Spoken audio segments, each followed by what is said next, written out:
Hi, good afternoon, everybody. Welcome to a session of Canvas Live. Canvas Live sessions are presented by Canvas community members and/or instructor employees to help Canvas users improve and enhance their teaching and learning with Canvas. And we are delighted to be able to extend the presentations from CanvasCon Indiana last Monday. And we are doing some encore sessions from that event through Canvas Live so that people in the community can, who weren't able to attend the session, can have an opportunity to learn from the presenters that were there too. And today we have Keith Boulian with us from Lake Zurich High School. I'm going to turn it over to you, Keith. Welcome. Thanks for being here. Hi, thank you for coming. I appreciate everyone's interest, and I'm excited to share with you using formulas in Canvas quizzes as part of formative assessments. I'm a 16-year veteran teacher of Lake Zurich High School. It's in the Chicago suburbs. Over the years, vastly changed my thought process on education and really embraced the formative assessments as a learning tool. And as I got more familiar with Canvas, I found these formulas within quizzes to be really a fascinating and awesome tool. These are my two kids. I think they're adorable, and they're the big reason I have for getting up and doing everything I do. And it's just something I wanted to share with everybody. So our goals for today, as we go through this presentation, is to first and foremost, we want to quickly go through what formative assessments are. We want to explain how to make a Canvas quiz quickly and how to use a formative assessment within that. And then we want to talk about in more detail the formulas in quizzes and how we can use those to make our quizzes more diverse and differentiated for every student. And then finally, hopefully we can have a little bit of fun and have a little bit of engagement within the slideshow. So here we go. What are formative assessments? Formative assessments are formal or informal assessments, and they provide information that help you adjust teaching and provide information to students who are learning while we are still in the learning process. So these formative assessments are going to let us make decisions about, are our students learning? Do they understand the material? Are they familiar with the concept, or is everybody struggling? Are we going to be able to remediate individually? Do we need to go through the whole lesson in a different way because everybody missed it? We're really trying to get information from the formative assessments. And in the process, the students who are doing this are also getting information. They can self-assess. Formative assessments, they serve as a practice for the student, right? They let the students check for understanding while they are in the learning process. We don't just want to give an assessment and say, okay, here's what you got, here's where you're at, done. We want it to be a tool that helps them understand where they are. It's also a process that lets us guide our instruction, and it gives us immediate information in the moment. So we're able to immediately know what we're doing, if it's effective, and how we can adapt our teaching to better help our students. The formative cycle, step one is in the top. It says clarifying the journey. That's really setting up your unit, setting the objectives. Step two is the one we're going to really focus on. It's on the right, infusing formative assessments. And then step three is the analyzing, and step four is taking action. This comes from the Research for Better Teaching and the Skillful Teaching curriculum. And we're really going to focus on the step two, which is infusing the formative assessments into your curriculum, and how you can do that easily within Canvas. So why Canvas? Well, feedback's immediate. I said that's one of the things that's really important about formative. And when the students take these Canvas quizzes, they get their information immediately. They don't have to wait for it. They hit submit, and they're given the answer whether they got it right or wrong. So as you learn to use these quizzes, you'll learn to be able to offer the feedback immediately to the students. And as Hattie says in his visual learning study, is that immediate feedback is a high impact strategy. If you'd like, you can set up unlimited practice. I often set mine up for unlimited practice because I want my students to have every opportunity to to practice. However, if you want to use it as a less formative quiz, but still formative, where they have 1 or 2 chances, you can still set up your number of opportunities there in maybe a bigger quiz or a paper quiz or formally a paper quiz. However, I do mostly use unlimited when I'm using entry/exit slips when I am checking for understanding. And it's also engaging, right? Canvas quizzes are going to be engaging because they're individualized. So student motivation is going to be also improved. It's going to be improved because the ability to learn from mistakes is going to happen.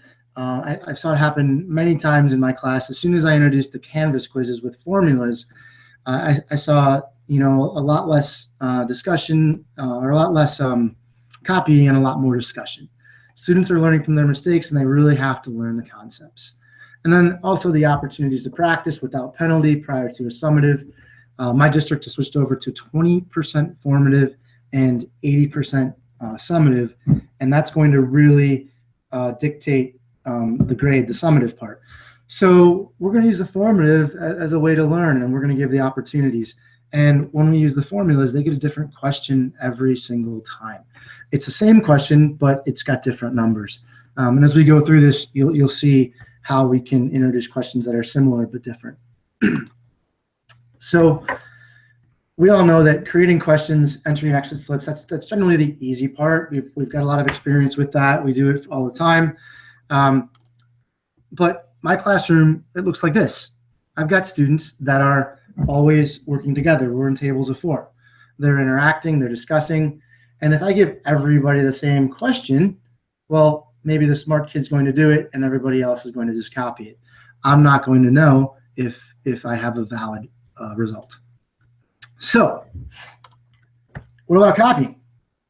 It's a problem, right? And we've all seen these people, maybe not the passing of the note anymore. And we're trying to eliminate that.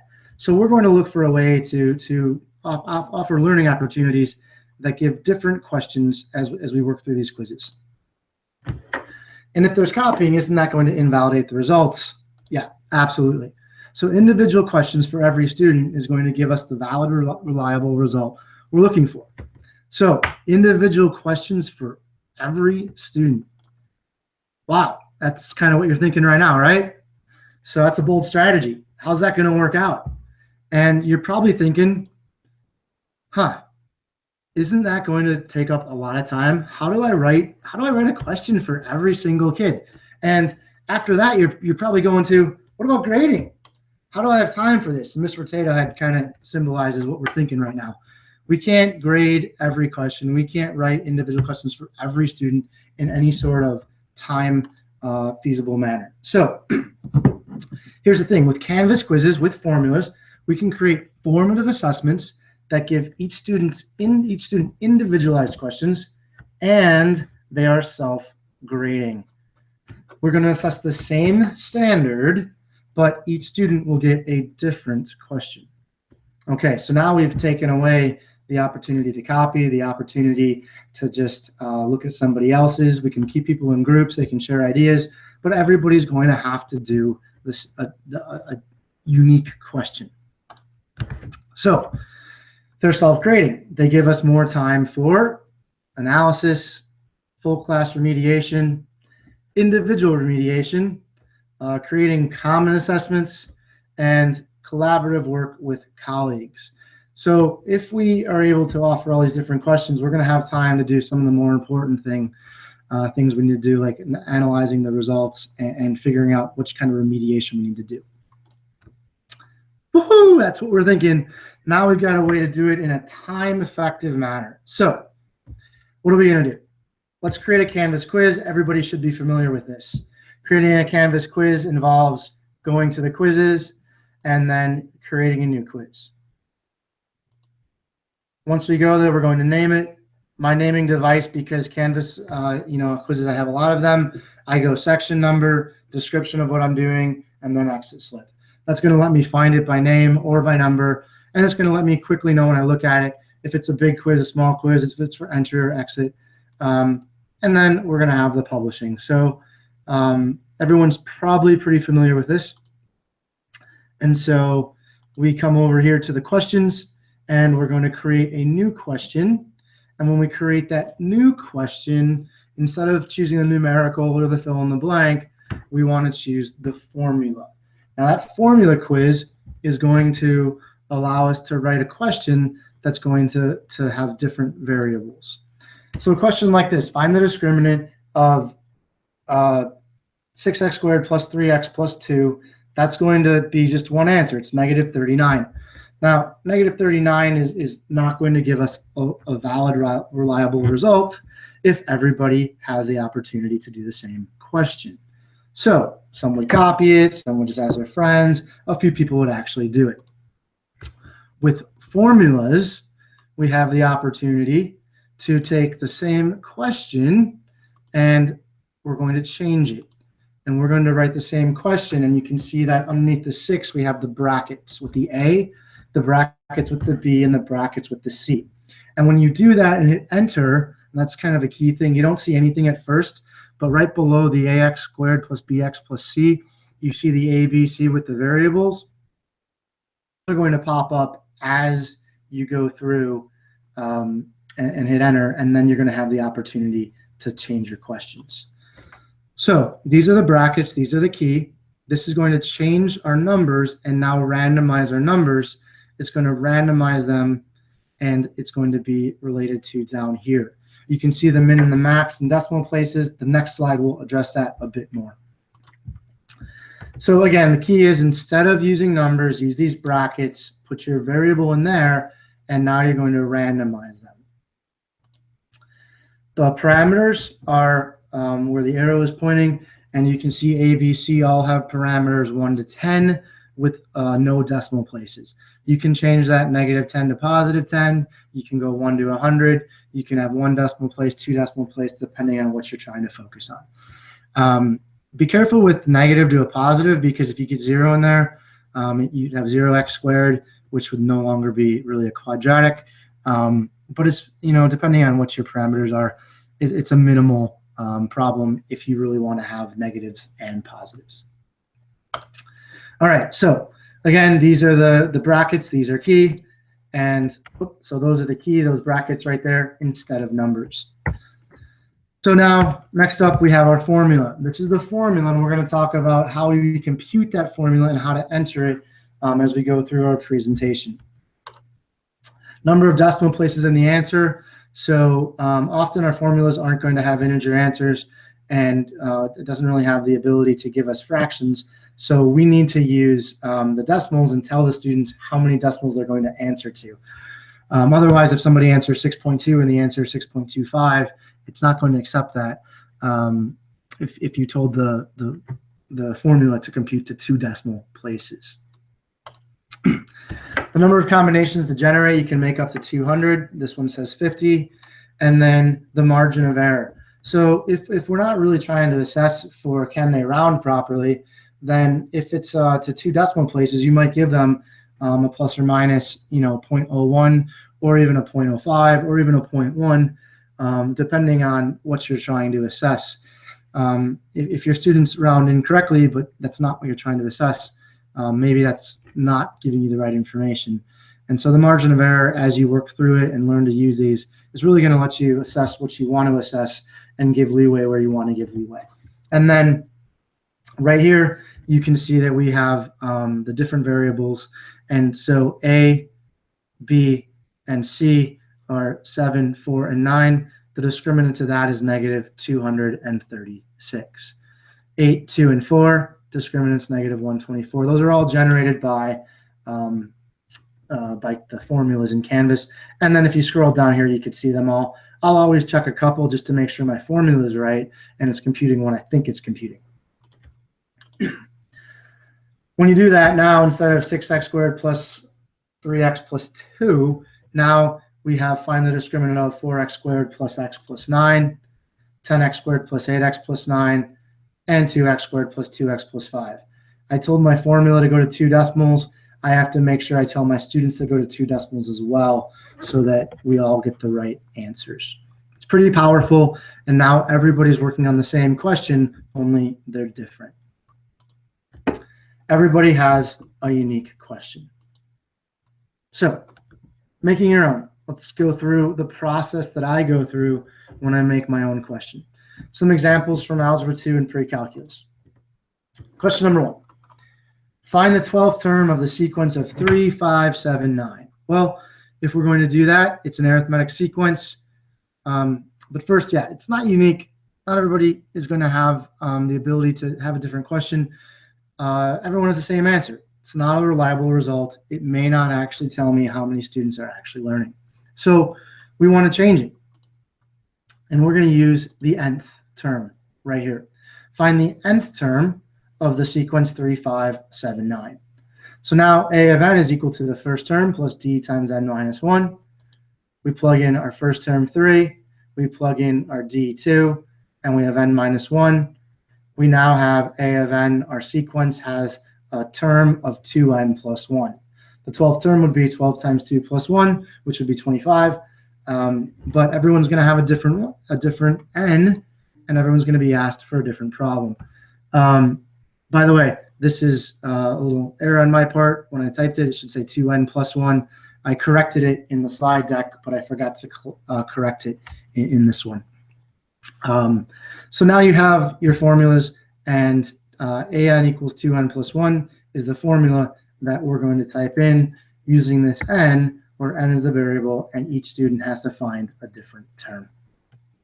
Doing that gives everybody a unique question. Now we may want a more complicated question. Find the 20th term. The first term is 12 and the common difference is 5.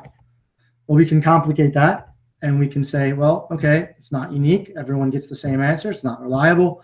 So let's change it, and let's use formulas. Instead of the 20th term, we're going to have the nth term.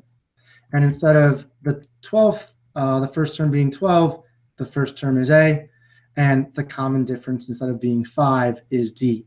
Every student is going to have a different term to find. They're going to have to find the rule on their own. They can't have somebody find the rule for them and then just plug it in. And now we've created an even more valid, more reliable result. Doing so gives us the 9th term when the first term is 17, the 13th term if the first term is 3, and the 10th term if the first term is -6, all with different common differences. Every question is unique. All the results should be valid and reliable. Now, it's valid and reliable to the extent of they can do it at home and somebody can do it. And I don't think there's any real way to prevent that. But what we're really trying to do is give them the opportunities to practice and learn on their own. And again, for me, these points in these quizzes are minimal compared to the summative assessment. So if they are going to cheat the system and not do the work at home and find a way to do it at home without doing it themselves, then it's going to be, it's really only going to hurt them. And you're going to also have some information there. You said, look, you did all your quizzes really well here, but now your test, it doesn't seem you know what you're doing. Let's talk about it. Let's see what's going on. Let's see where the disconnect is. All right, so now there's nuances in Canvas, right, with formulas. So let's talk about logs of log base A of x plus b plus log base A of c equals d. Notice my parameters. I set them up so that I get specific answers that are actually going to work. And sometimes you have to set these up so that you don't get negative log bases. Clearly that'd be a problem. Or when you go through the work, you get answers that work out. So now if we go through and solve this, we're going to see, okay, we're going to condense and get c times x plus b equals d. A good point to note is that when you're entering the formulas, you don't need the brackets. In fact, you can't have the brackets in the formula. It has to be in the equation when you write it, but not in the formula when you enter it. So as we condense, we lose the brackets, we solve now with the variables. So this is like we all remember doing, or still have some of our students do, but we're going to do this with a lot of problems. So now we change exponential form. We are going to factor out the c after subtracting. I guess we're not going to factor it out. We're going to subtract cb, and we're going to divide by c, and we have x. So solving this by hand on a calculator is not too hard these days, but in Canvas we need to be careful. So we're going to take a, and we have to use the caret to raise it to a power. I put it in parentheses, even though your order of operations say you probably don't need to. The parentheses just give me a level of security and protection, I feel, that are just it's going to keep that isolated. Minus C times B, I have to have the star. If I don't have that star right there, it's not going to multiply. And I've gotten so many errors from just typing CV. So you have to make sure you have the star there. And then if I want to divide everything by C, I've got to put everything in parentheses. Now that everything's inside of those parentheses, I can divide by C. If I've got a bigger denominator, I've got to put parentheses in my denominator. So those are just some of the nuances with writing it. And as you work through it, you'll learn different tricks and tips. I often use the caret for roots, cubed roots, square roots, but SQRT does work for square roots. I'm just not sure why or how it works. So a little bit of the nuances on that one. Now, a lot of times when I start solving these problems, I'm going to use numbers first. So let's talk about a bouncing ball. It's going to drop 625 feet from a building. It's rebounding 60% from which it fell. What is the total vertical distance it fell? Well, or it traveled. It's not unique. It's not reliable. So what's the thing we're going to do? We're going to turn it into a formula quiz. So we're going to write A feet. It's going to rebound to B percent, and we're going to find the total distance. My parameters, 1,000 to 2,000 for the building, and 40 to 90% of the distance. I suppose I could have used 0.4 to 0.9, but instead I used 90%, and you'll have to see what happens as we go through on the next slide. Let's talk about the problem real quick. Ball drops, goes up and down, goes up and down, goes up and down, goes up and down until it stops bouncing. So our formula here is an infinite geometric sequence, A of n times 1 minus r for the sum of an infinite series. We're going to multiply it by 2 because it's going to travel in both directions, up and down, up and down, up and down. And then we're going to subtract the original drop because our first drop doesn't go back up. There's 3 or 4 different ways to solve this one. This, to me, was the easiest one to put into Canvas. So there's 2 for the ups and downs and minus the original drop. All right, so practice with numbers. I'm going to solve this problem, 625, 60%. 2 times 625 times 1 minus 0.6. And then minus 625 is going to give me my answer. Now, when I go into my problem to solve it with variables, I'm going to look at the same question, and I'm going to look at my work, and I'm going to go, okay, well, there's my answer. Now I'm going to change this into a formula quiz. 625 is how far it fell. It's A. 0.6 is my percentage. Now, 0.6 was in my original problem, and I could do that by hand. But the 60% I need to convert. B divided by 100 is going to give me a percentage. And then I'm going to subtract my A again, which is how far it fell. It doesn't seem like a hard formula, and it probably isn't as hard as I made it, but you can see that I had a bunch of different attempts here. Now, my mistake was right here in the 2 times, and I put the parentheses in the wrong spot. But when I pulled this one up, I thought it was a good one to show you that if you make a mistake and you don't see it right away, I worked my way backwards and I checked along the way. Okay, it worked. Okay, it worked. Okay, it worked. Okay, it didn't work. So I got a problem there. And then I went and I tried again. Okay, I put my parentheses in and I got my parentheses in the right spot, but I've still got an issue. Okay, now I come down here and I realize I forgot my minus A, and I've computed the right answer. I've checked it, and now I've got the right answer. Sometimes we feel like this. Right? Oh my gosh. Wow, that's a lot of work. But once they're done, and we're pretty happy if they're done. So don't be afraid to make mistakes, but make sure you're checking your formulas. It's something I learned the hard way. And the reality is I make a lot less mistakes with my formulas and my order of operations. And it's just because of the stars and the parentheses and making sure that everything is taken care of that we somewhat either do, innately, or when we're using our calculators, we're just so used to the nuances of the calculators. It's just getting comfortable with the formulas in Canvas. All right, so sometimes we have problems that we need to work around. Some are trickier. I want to do a sigma. Well, great. Again, hard to do, but notice I made a table. Now I've got my n equals b. I've got my n equals a. So I'm going to start at a. I'm going to go to b. Every student's going to have a different starting point, a different ending point, and everybody's going to have a different formula. Each student's going to have to find that formula or find their arithmetic sequence and then compute the sum. The formula, wow. Yeah, it's a big one. It was tricky. Honestly, off the top of my head, I don't remember how I did it, but I can tell you I'm sure I started with doing it with numbers, and then I started doing it with variables. So they can get complex, but again, almost everything can be done.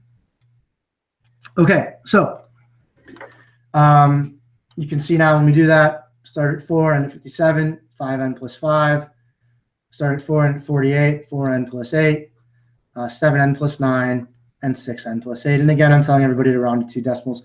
Everybody has a unique question. You're able to get valid and reliable results. Geometry, again, there's some nuances there. If we look at parallel lines and transversals, there's type 1 transversals. I fixed that in the other one as well. You can see that it's a little bit tricky to put formulas in here. However, if we look at angle 8 equals ax plus b and angle 14 equals cx plus d, now the students are going to say, okay, there's angle 8, there's angle 14. Okay, those are alternate exterior angles. They're congruent. Now we can set them equal.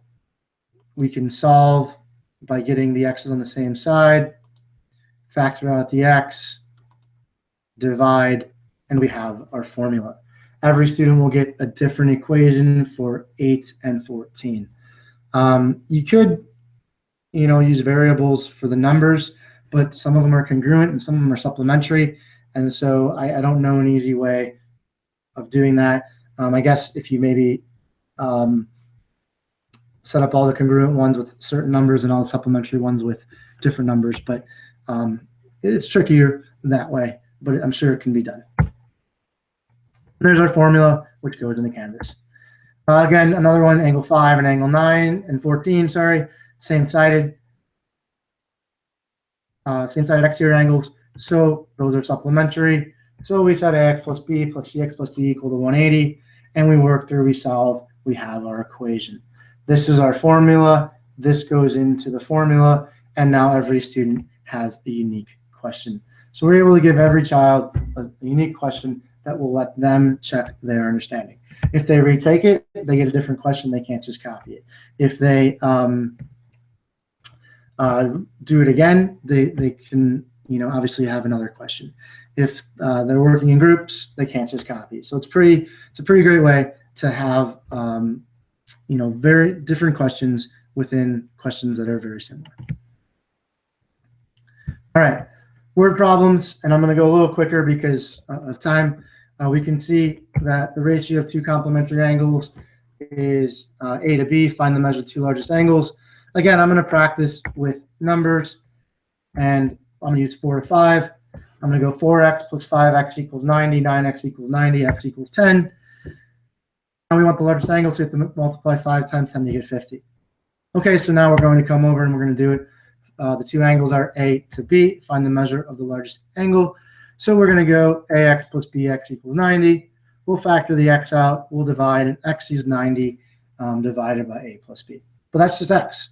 So now how did I find my actual angle? Well, I'm coming over here, and I'm looking at multiplied by 5, and that's that 5, which is my b. So I've changed my formula, and I multiplied by b. It really helps to write out the formulas first with numbers, and then to go into the variable equations. I use tables on altitude and hypotenuse triangles, and again, there's a different DC and a different AC, and I'm able to assess, what the child knows and if they're able to solve this type of problem. As I go through, you're actually able to put the whole table up there and randomize whichever one they get. If you do that, then you're going to be assessing a little bit more complex problem. And again, the more creative you are with it, the more opportunities you have. So it doesn't need to be pretty as you work these things out. Now, by pretty, I mean, this is my handwriting. It's not bad. And here I did it with numbers, and here I did it with variables. And now I've got my formula. I've worked it out. I'm going to put that in Canvas. I like to have the work. I've got a notebook dedicated just to this so that I can go back and find it. I've gotten better at naming and titling on top, but really a lot of it can be messy. You can see on this slide that I didn't like my work over here. I don't remember why. So I crossed it off and I started over again. And that's okay. So again, I'm solving an equation and now I'm solving it again in a different manner and trying to substitute in, and it became a mess. That's fine. I worked through it and then I checked it, and it worked out to be a pretty neat and easy solution. But it does take some time and it does take some practice. And again, it's not a big deal if your notebook's a mess, because you're really just trying to find the best way through the problem. And there's another one. I put a little PC up top. It's pre-calc. I'm finding a vertex of a quadratic, and you work your way through it. Now, it doesn't need to be pretty, but you need to be able to find it. So how do I keep track of them, right? I want to be able to find them pretty easily. So I have 3 files, and they're called, wait for it, geometry formula quizzes, algebra 2 formula quizzes, and pre-calc formula quizzes. They're in their own folder, and they're very easy to find. Within those, it's pretty much numerical as I go through my units, because that's how I made them. But now what was a mess now looks like this. I've got double reflections. Here's my shape reflected over 2 lines. Here's my formula. Now I can go back in if I lose the formula, if I can't find the one I'm looking for. I can just copy and paste the actual formula into the formula, but I can also find it as well. So here's the easy way for me to reference it. My notebook's all my work where I've worked through it, made mistakes, whatever else, to kind of get through to my answers. These are arithmetic sequences and different questions with different formulas. As you can see, fairly simple to pretty complex. Now, one last tip. Sometimes we want to give questions and we want them to have more than one question. Something like solving 3x plus 5. And we want to give a quiz that has 4 or 5 questions, and you don't really want to make them all the time. This is a massive time-saving tool. It's a little bit of a hack for duplicating. Go into quizzes, go to your managed quiz banks, and create a quiz bank by adding a quiz bank. I make 2 1.1a quadratics and 1.1 quadratics. I'll usually make the question in the 1.1a. So now I have my 2 question banks, and I will make my question in one of them. So I make it in the 1.1a, and there's my question made in the question bank. Now I'm going to move and copy to my other bank. So I'm going to make it in 1.1a. I'm going to copy into 1.1 whatever. So now I've just click, copy, move, click, copy, move. I can have 4 or 5, 6 different questions in there instead of having to rewrite it or set up the different parameters. I'm going to have the same question, but because it's a formula question, the quiz will populate and the students will see 5 different questions. So it's a great time-saving tool that I kind of came up with, I don't know, somehow. So there you go. Canvas quizzes with formulas. It lets us get individual questions to individual students. It lets us remediate with unique questions. It lets us have students collaborate without copying. It gives a high-impact assessment that assesses students in a time-efficient manner. And it uses formative assessments that give reliable results that impact teaching. So Morgan Freeman's letting us all know, yep, he's right. Canvas quizzes really with formulas let us do a lot. I thank you for coming to this Hangout and visiting. My name is Keith Bullion, and my email is keith.bullion@lz95.org. I'll put that back up in a second. Yeah, that's the last slide. There is a link to the slide deck. I'm new to the whole digital world, and I do have a PDF version that I can send you. That's pretty much the same without the 2 typos. And I also have the slide deck that somebody made for me somewhere. So I'm not sure exactly how to reference that. It is on my Twitter handle, which is Keith Bullion LZHS. I did not put it up there, but I did make it. after CanvasCon. So thank you for your time. Thank you for coming. And I'll be here if there's any questions. Keith, that was great. Thank you so much for sharing your insights. We do have a couple of questions. Yeah. So if you want, if you do have your webcam and you want to turn it on, that'd be great. It'd be great to see you. You just have to go ahead and stop sharing so we can see you. We do have a couple questions, and also in regards to the slide deck, we'll be happy to post the slide deck or a link to it on the event page for this session, so people can access it there. Oh, hey, hi. Okay. Hi. Okay, so we have a question from Vicky Malloy. When you say folders, do you mean quiz question banks? Yes, quiz question. Yeah, quiz question banks for the 1.1 and the 1.1a.